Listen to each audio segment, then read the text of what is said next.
सच में बेटियां बेटों से कम नहीं होती। तुम अपनी बेटी की पढ़ाई पर इतना खर्चा कर रहे हो, बेटे के बारे भी तो सोचो।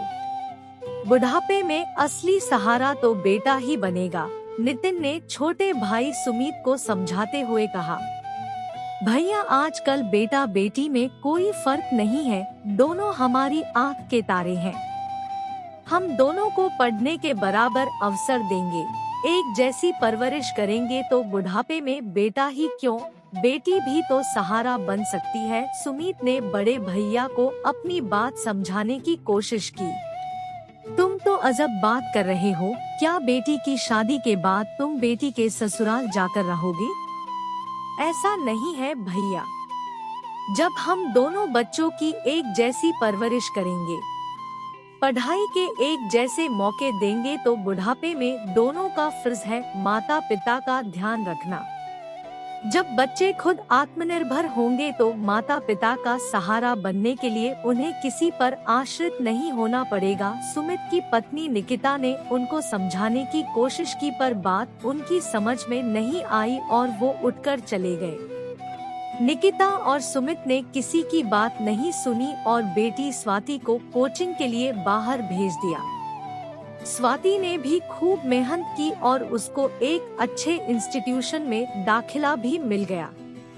उनका बेटा लक्ष्य स्वाति से छोटा था, वो भी पढ़ने में तेज था, उन्होंने उसको भी कोचिंग के लिए बाहर भेजा।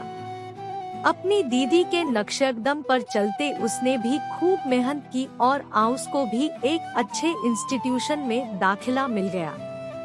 पढ़ाई के बाद स्वाति को अच्छी जॉब भी मिल गई। उसी की कंपनी में सागर भी जॉब करता था। दोनों ने एक दूसरे को पसंद किया और दोनों के माता पिता ने शादी की स्वीकृति भी दे दी। शादी के बाद दोनों अपने अपने घर से दूर एक मेट्रोपॉलिटन शहर में सेटल हो गए। बेटे लक्ष्य को कंपनी की तरफ से बाहर जाने का मौका मिला तो वो 1 वर्ष के लिए विदेश चला गया। एक दिन सुमित की तबीयत अचानक खराब हो गई तो उन्हें हॉस्पिटल लेकर जाना पड़ा। सुमित के बड़े भैया उसका हाल पूछने हॉस्पिटल पहुँचे और सारा प्रबंध देखकर कहने लगे, मैंने कहा था ना, बुढ़ापे का असली सहारा तो बेटा ही बनेगा। बेटियों की पढ़ाई पर इतना पैसा लगाने का कोई फायदा नहीं। लक्ष्य कब आया विदेश से? तभी स्वाति और सागर अंदर आए और सुमित से बोले, पापा आपकी रिपोर्ट्स बिल्कुल नॉर्मल आई हैं, थोड़ा अपने खाने पीने का ध्यान रखें और थोड़ी सैर व्यायाम करना शुरू करें, बाकी सब ठीक है। स्वाति और सागर को देख नितिन थोड़ा झेंप गए, लेकिन दोनों ने आगे बढ़कर प्रणाम ताऊजी कहा तो नितिन ने भी आशीर्वाद देते हुए कहा, जीते रहो बेटा, आप लोग कब आए? कल रात को सुमित की तबीयत थोड़ी खराब थी। स्वाति का फोन आया तो इसने भांप लिया कि पापा ठीक नहीं है। लक्ष्य तो अभी अभी विदेश गया था।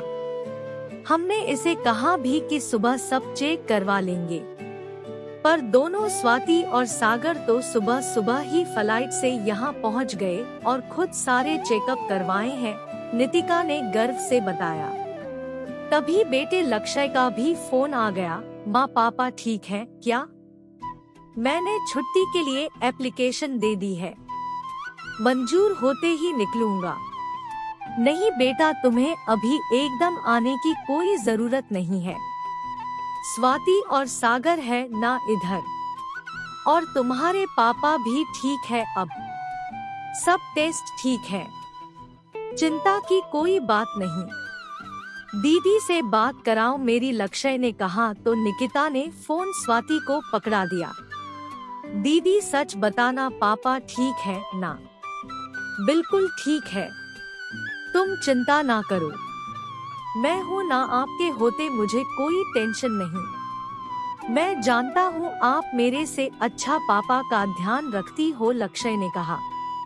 मैं जानती थी तुम ऐसा ही कहोगे।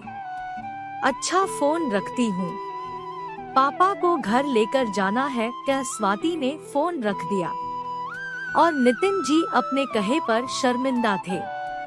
वो समझ चुके थे कि आजकल बेटे ही नहीं बेटियां भी माता पिता के बुढ़ापे का सहारा होती है।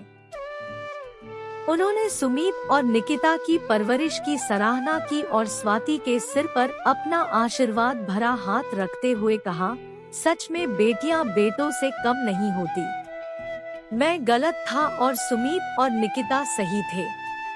भगवान करे सब लोगों की सोच ऐसी ही हो। सुमीत और निकिता को अपनी परवरिश पर गर्व महसूस हो रहा था।